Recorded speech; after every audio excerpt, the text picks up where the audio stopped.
The Key to the Treasure Tree, Chapter 6.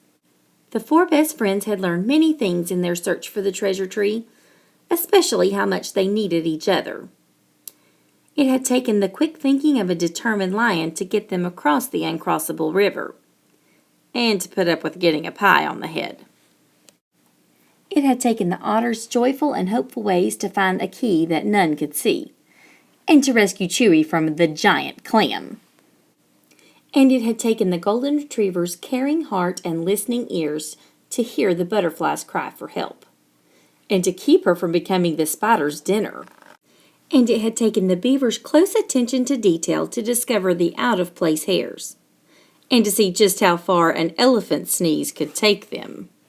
Now, at last, they had come to the end of their journey. Well, almost. They could see the treasure tree. It was tall and strong like a beautiful oak tree, and it had delicious chocolate hearts wrapped in shiny red paper hanging from each branch. But the only way to the treasure tree was through the big locked gate. "We're here," cried Lance. "We made it." "Let's go in," said Giggles. "I can't wait to taste those chocolates." "Our keys," shouted Chewy. "Our keys must open the gate. That's why we had to search for them." "Let's give them a try," said Lance. He put his key into the big lock on the gate and turned the key. But nothing happened.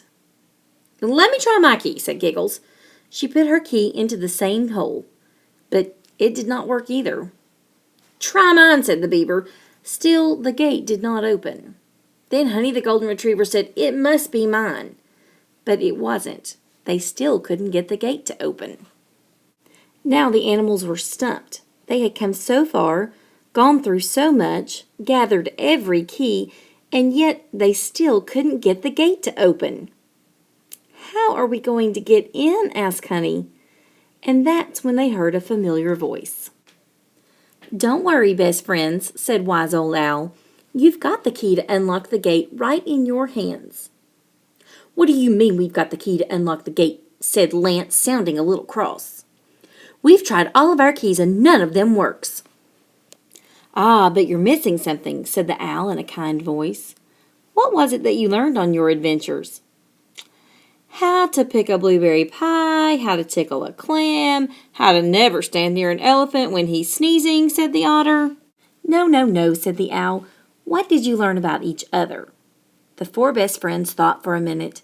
Then finally, Honey the golden retriever spoke up. "I think what you're trying to say is that we've already found the real treasure when we learned how much we need each other.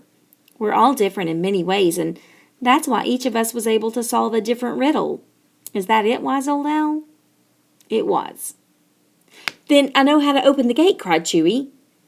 "Leave it to the beaver to solve the last piece of the puzzle. Let's put our keys together." And when the four best friends put their four small keys together, they made one large key that fit perfectly into the lock. Lance turned the keys, and the gate swung wide open. The four best friends ran to the tree for the biggest chocolate feast ever. But the very best treasure of all was knowing how much they loved and needed each other. And they would never forget the wise old owl's final words. "The greatest truth you'll learn today is friends need friends along the way."